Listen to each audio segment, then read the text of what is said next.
우리가 같이 볼 말씀은 사도행전 1장입니다. 사도행전 1장 6절로 11절 말씀 우리 같이 보도록 하겠습니다. 사도들이 한자리에 모였을 때에 예수께 여쭈었다. 주님께서 이스라엘에게 나라를 되찾아 주실 때가 바로 지금입니까? 예수께서 그들에게 말씀하셨다. 때나 시기는 아버지께서 아버지의 권한으로 정하신 것이니 너희가 알 바가 아니다. 그러나 성령이 너희에게 내리시면 너희는 능력을 받고 예루살렘과 온 유대와 사마리아에서 그리고 마침내 땅 끝에까지 이르러 내 증인이 될 것이다. 이 말씀을 하신 다음에 그가 그들이 보는 앞에서 들려 올라가시니 구름에 쌓여서 보이지 않게 되었다.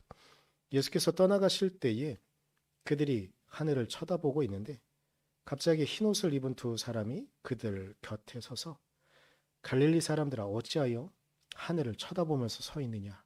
너희를 떠나서 하늘로 올라가신 이 예수는 하늘로 올라가시는 것을 너희가 본 그대로 오실 것이다 하고 말하였다. 아멘. 오늘 설교 말씀인 본문은요. 저에게 나름 좀 의미를 갖는 그런 본문입니다. 그런데 저는 설교를 이 본문을 갖고 하더라도 다른 의미로 얘기는 했지만 오늘의 의미로 얘기한 적은 지금까지는 없었습니다. 그 이유는 제가 처음 사역했던 5년 동안 사역했던 교회에 예배를 드리며 마지막에 나올 때 그날 마지막 예배 때 설교를 하긴 했는데 그 설교 본문은 아니었고 광고 시간에 애들아 이제 나는 떠난다 라는 말을 하면서 광고 시간에 오늘 본문에 있는 이야기를 잠깐 하면서 했던 거거든요. 그래서 저에게 나름 의미를 갖고 있는 그런 내용이고 그렇습니다. 왜 그날 떠나면서 그렇게 말을 했냐면 오늘의 상황은 이래요. 예수님께서 이제 정말로 제자들과 안녕하시는 거예요.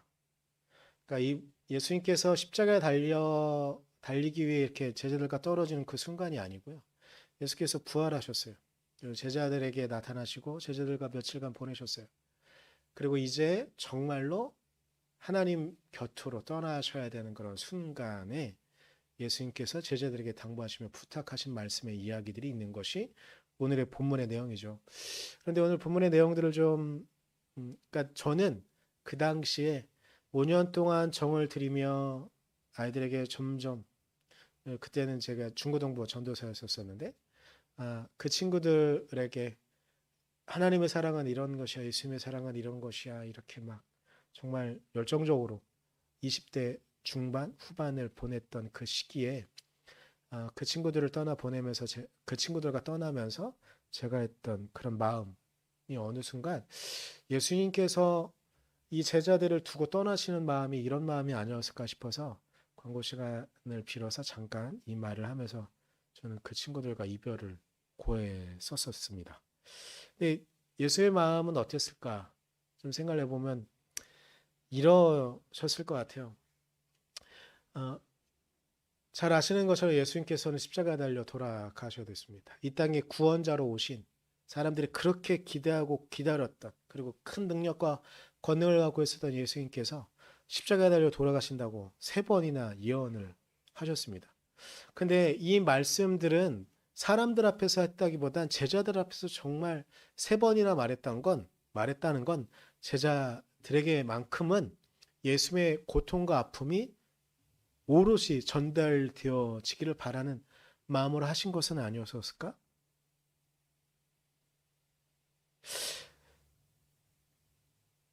근데 이 이야기를 들으면서요. 저는 원고에다 이렇게 써놨거든요. 지들이 바라던 구원자. 좀 왜 지들이라고 말했냐면 그냥 일반적인 사람들의 이야기가 아니라 자기들의 욕심만 생각하면서 예수님의 이야기도 들은 거예요. 예수님께서는 자신이 십자가 달려 돌아가실 것이라는 거 말씀을 하시면서 예루살렘에 들어간다는 이야기도 하셨거든요. 그러니까 이 제자들은 예수님의 이야기는 주 포인트는 내가 십자가 달려 죽을 수밖에 없다는 말씀을 하신 거거든요. 그런데 제자들이 들은 이야기는 그 앞에 이야기, 예루살렘에 들어간다는 거. 그러니까 이 제자들은 구원자가, 강력한 구원자가 예루살렘에 들어가면 이스라엘 백성들이 그렇게 기대하던, 그리고 제자들이 그렇게 기대하던 왕으로 예수님께서 예루살렘에 들어가는 거구나라는 것만 들었던 거예요. 그래서 지들이 바라던 구원자만, 그 강력한 구원자만을 생각했던 것이죠. 그래서 이들이 예수님께 요구했던 건 뭐냐면, 예수님, 당신이 왕좌에 앉게 되면 당신의 오른편에, 좌편에 나를 앉혀주십시오라는 이야기를 하는 거죠. 그 이후에 예수님께서 십자가 달려 돌아가실 상황에 제자들은 예수님 주변을 떠났습니다. 심지어 배반한 제자들도 있었죠. 그런데 그들을 다시 모아놓고 성경에서 예언한 그 예언에 성취하는 이가 바로 자신이라는 것을 드러내신 상황이었죠. 그런데 그들의 곁을 다시 떠나야 되는 스승의 마음은 어땠을까? 어땠을까요? 그런데 또 재미있는 게 있는데요. 오늘 본문의 이야기를 좀 보면 6절에 이때 또 제자들이 물어요. 떠난다. 예수께 여쭤요. 주님께서 이스라엘에게 나라를 되찾아 주실 때가 바로 지금입니까? 또 묻는 거예요. 예루살렘 그들은 또 철저한 유대주의에 빠져가지고 자신들만의 구원자만 바라면서 이야기하는 거거든요. 그래서 또 예루살렘에 입성하는 그때처럼 또 자신들의 욕망과 욕구를 빌어서 이야기하는 거죠. 그때가 지금입니까? 라고 묻는 거죠. 여전히 그리스도께서 구원자가 그 일을 적극적으로 해주길 바라는 그들의 마음과 욕심이 담겨져 있는 것이죠. 그런데 예수님께서는 그분께서 하시는 게 아니라 본인이 하시는 것이 아니라 이제 예수님을 경험한 제자들이 성경을 통해서 수없는 많은 시간들을 통해서 우리가 경험하고 보게 된 그분을 우리가 보고 따라야 한다고 우리에게 말씀하시는 것이죠. 그래서 예수님께서는 8절에 이렇게 말씀하십니다. 성령이 너희에게 내리시면 너희는 능력을 받고 예루살렘과 온 유다와 사마리아에서 그리고 마침내 땅 끝까지 이르러 내 증인이 될 것이다. 그러니까 내가 직접 가는 것이 아니라 이제 나를 경험한 너희가 우리가 그 일을 해야 된다고 오늘 우리에게 말씀하시는 거죠. 제자들을 남겨두고 떠나지만 이제 그 제자들이 예수님께서 보여주신 그 삶을 믿고 따라가길 바라셨던 그 마음이 담겨져 있는 것이라고 저는 봅니다. 그러면서 예수님께서 또한 말씀하시는 것이 있어요. 당신께서는 분명히 다시 오실 것이다.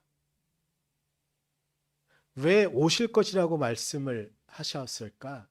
한번 또 생각을 해보면 이런 거죠. 이제 나는 너희들과 약속을 한다. 내가 너희들에게 권능도 주고 능력도 주고 할 건데 너희는 이걸 갖고 그냥 너희만 누리고 막 끝내고 하는 것이 아니라 땅 끝까지 이르러 나를 전하는 증인이 되어라. 증인이란 무엇이냐? 말만 하는 것이 아니라 내가 살아왔던 삶의 태도로 너희들도 그대로 따라와라. 우리도 지금 그 말씀을 보고 있는 우리도 그 말씀을 따라라라고 우리에게 강력히 말씀하고 있는 것이라고 저는 믿습니다. 그래서 우리가 그것을 따라가야 되고 하는 것이죠. 그런데 여기에 하나 마음에 걱정이 되니까 하나를 담아두고 말씀하시는 거예요. 내가 반드시 올 것이다. 내가 너희들에게 약속한 이 약속을 너희들이 잘 지키고 있는지 아닌지 다시 확인할 날이 올 것이라고 말씀하시면서 그분은 제자들의 곁을 떠나가신 것이죠. 이제 구원자가 우리에게 보여주신 그 삶의 태도와 그 삶의 영향력은 이제 우리가 믿고 따라가야 되는 일이 된 것입니다. 제가 오늘 설교 제목을 하나님 없이 하나님 앞에라고 했습니다. 이 이야기는요, 제가 만들어낸 말이 아니고요.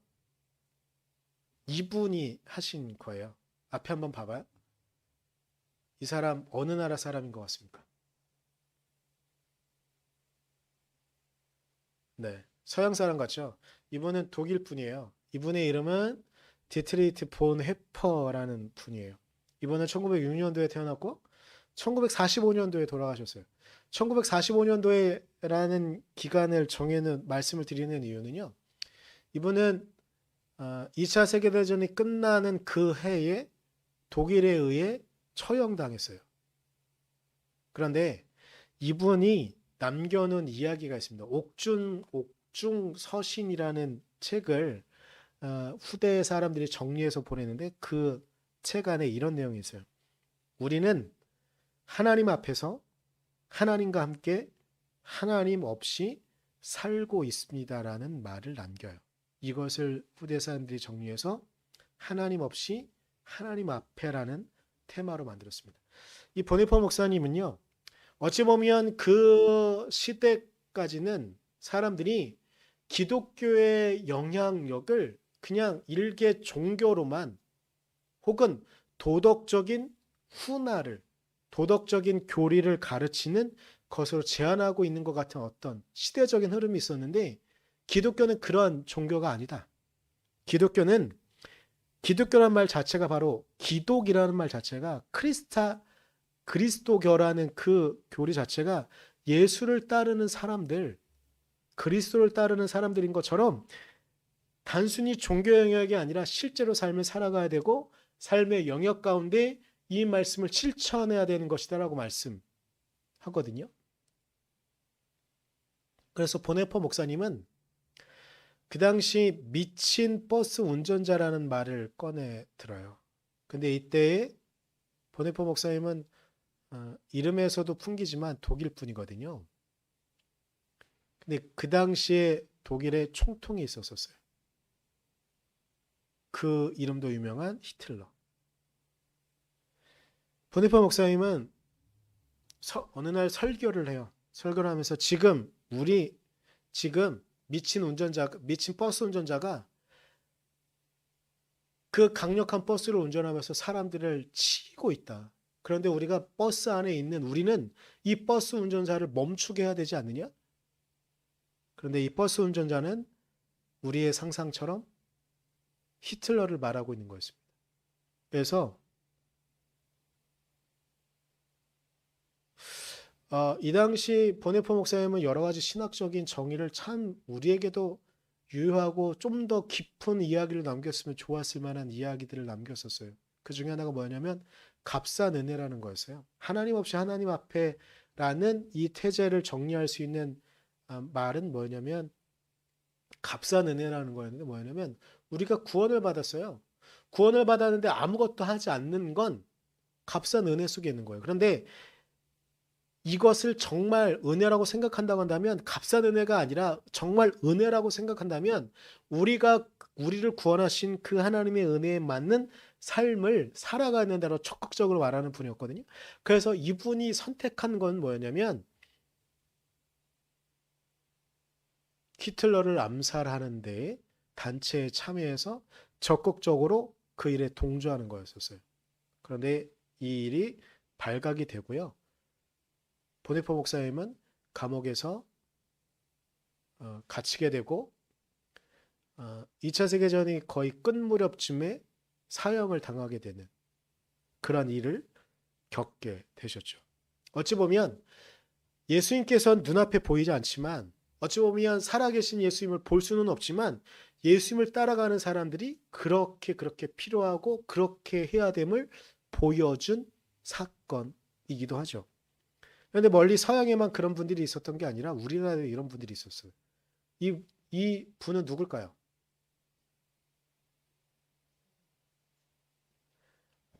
사모님은 내가 미리 보여줬으니까 그런 거잖아요.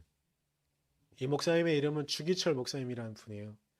이분은 1897년도에 태어나서 1944년도에 돌아가셨어요.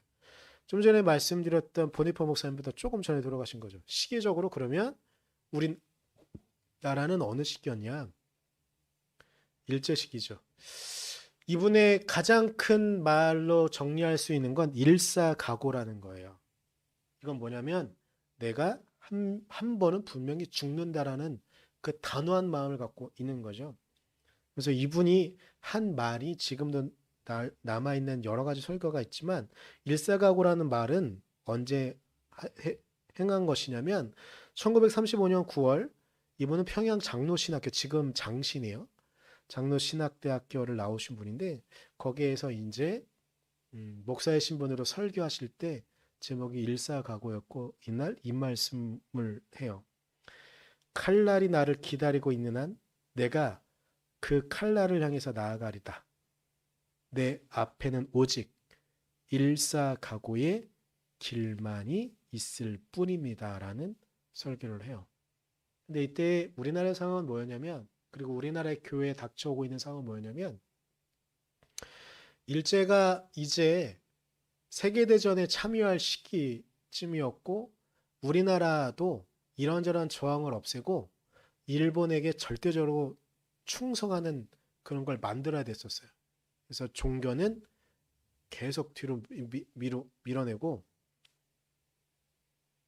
신사를 예배당 안에 두면서 참배하도록 만드는 그런 시기였었어요. 그런데 주기철 목사님은 이것을 반대합니다.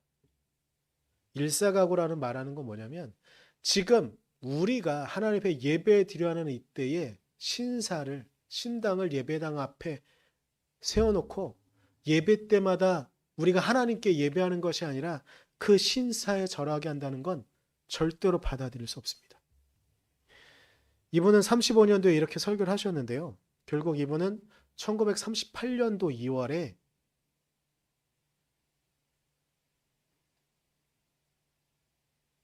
투옥을 당하게 돼요. 그리고 이분이 돌아가신 게 1944년인데 5차례 투옥이 되거든요. 왜 5차례 투옥이 되냐면 이분이 몸이 안 좋아지면 이분을 따르던 교회의 어떤 영향력이 있었기 때문에 일단은 풀어줘요. 그럼 몸이 좀 다시 회복되어지면 또다시 투옥하고 이런 것을 5번이나 반복하는 거예요. 총 5년 4개월의 기간 동안 옥고를 치르세요. 그리고 결국 감옥에서 돌아가세요.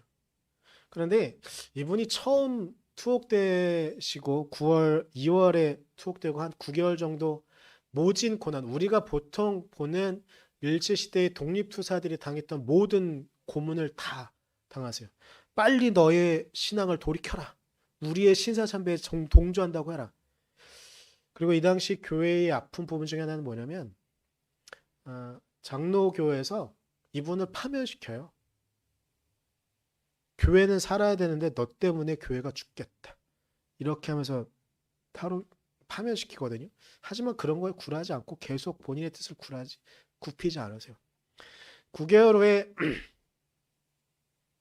자, 오늘 말씀을 준비하다 주기철 목사님 몇몇 글들을 보다가 막 정말 많이 울컥했거든요. 그래서 오늘 설교하다가도 울겠는데 이랬는데 하여튼간 좀 감정이 좀 올라오네요. 하여튼간 이제 이분이 풀려났다는 소식을 듣고서 평양역에 이제 교인들이 정말 많은 사람들이 모였다 그래요. 그래서 이제 주기철 목사님을 맡고 주기철 목사님이 예배 시간에 이제 또 본인의 교회니까 설교를 하셨죠. 근데 이때 이 말씀을 하셨다고 합니다. 읽어드릴게요. 주님을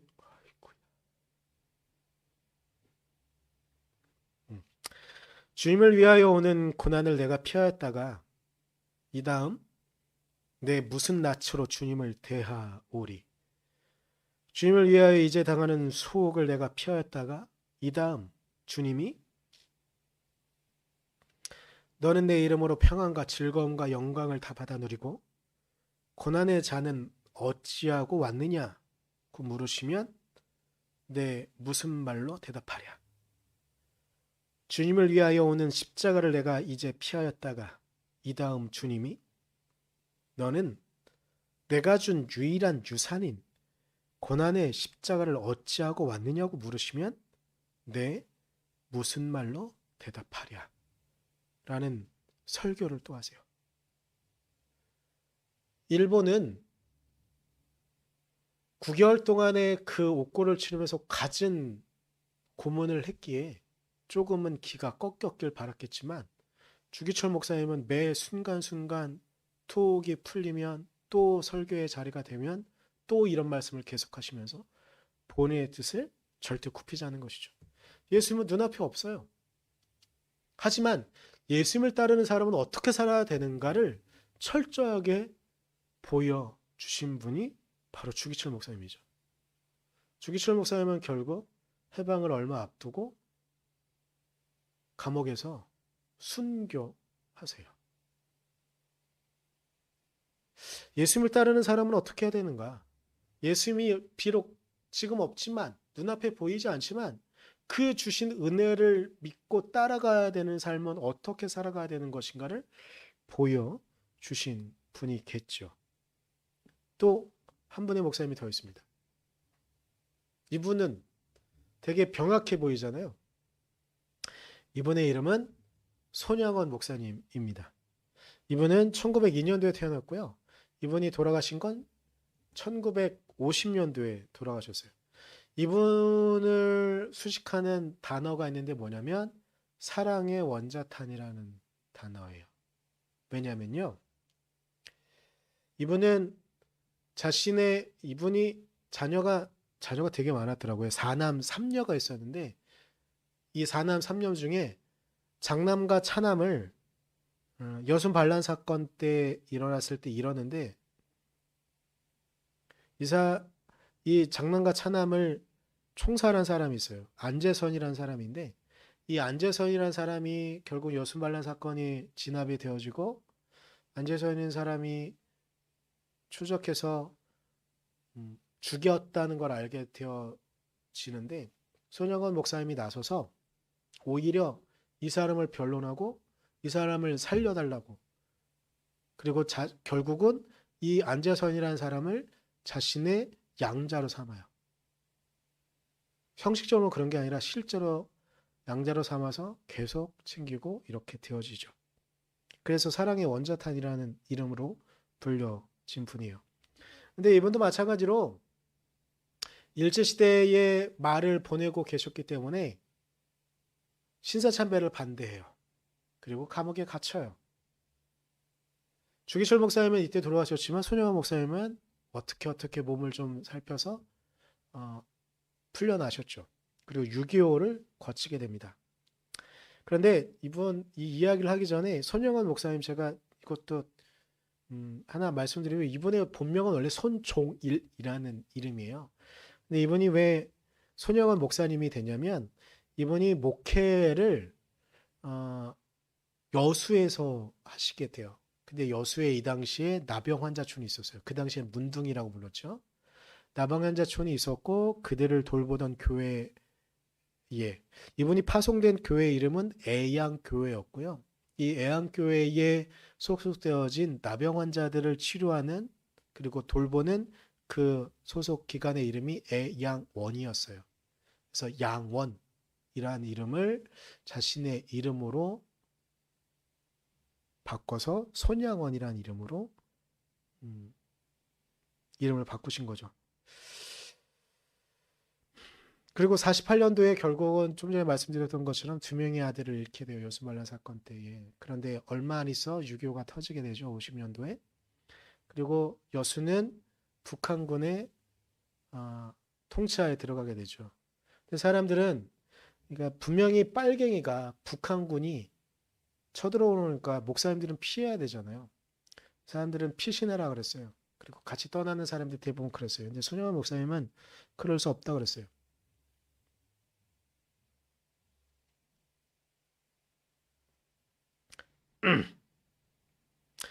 왜냐하면 여기 지금도 나병 환자들에 대한 인식이 지금은 많이 개선되어졌다고 하지만 제가 어렸을 때만 해도 나병 환자 문둥이라고 부르면서 정말 많이 뭐 사람 취급 떠나 그랬거든요. 근데 자신이 떠나면 이 손가락도 떨어져 있고 발가락도 떨어져 있는 이 사람들을 돌볼 사람이 없다고.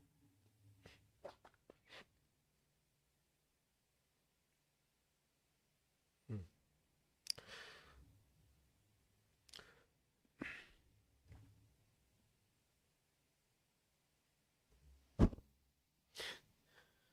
죄송합니다. 그래서 남아요.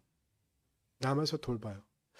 근데 뭐 사람들이 변론해 주거나 이런 거랑 상관없이 목사라는 신분 자체로 북한군에 의해서 감옥에 투옥되죠. 그리고 이제 그 수복하는 기간들이 되잖아요. 근데 그때 북한군이 총살하고 떠나요. 손영아 목사님을.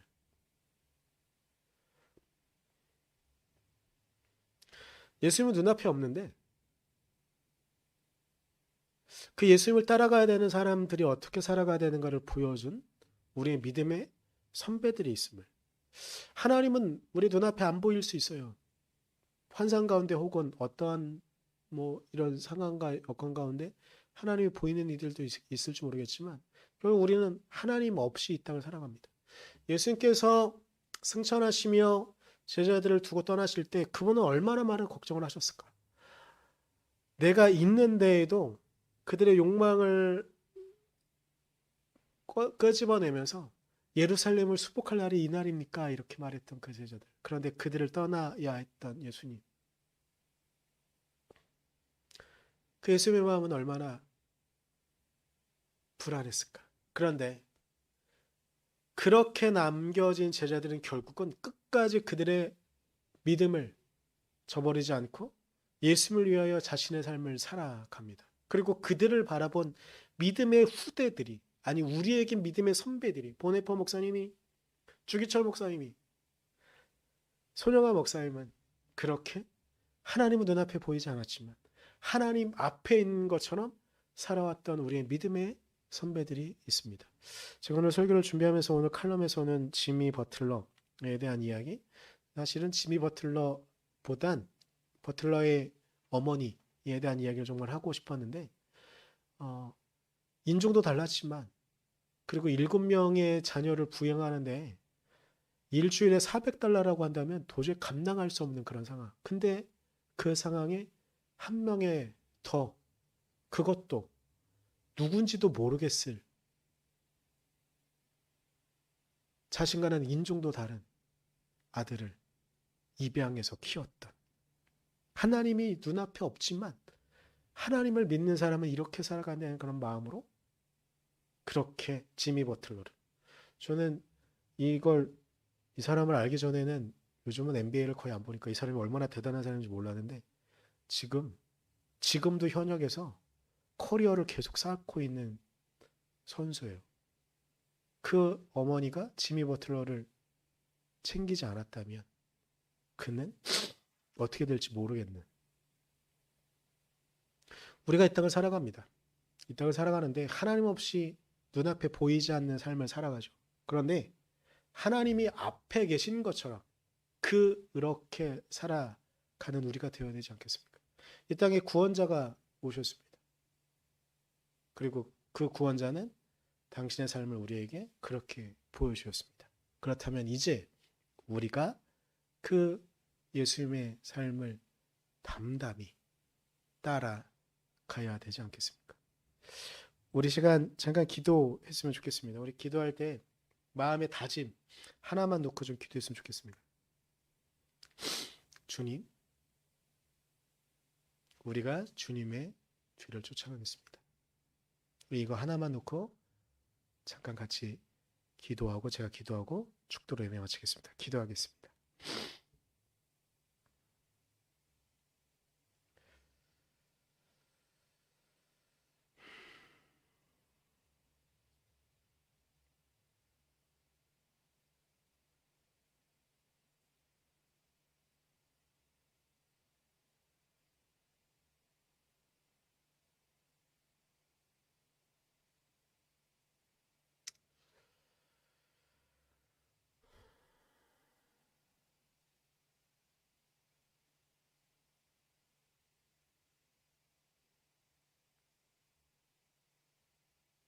연하에 기도합니다. 주님,